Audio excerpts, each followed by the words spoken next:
Lisa Mariana kembali mengulas momen ketika dirinya mulai viral lantaran berkasus dengan Ridwan Kamil. Dari desas-desus yang didengar mantan model majalah dewasa itu, Lisa Mariana akan dihilangkan dengan pembunuh bayaran.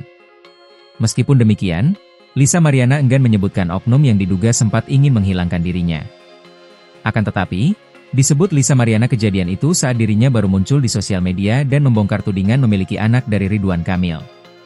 Dengar-dengar ini masih diduga, dulu zaman awal-awal viral gue gak sebut nama ya memang ada satu atau beberapa oknum bilang katanya mau suruh pembunuh bayaran untuk bunuh gue, untuk hilangin gue, ujar Lisa Mariana ditemui di kawasan Gading Serpong, Tangerang beberapa waktu lalu. Akan tetapi, Lisa Mariana kini bisa berbicara santai.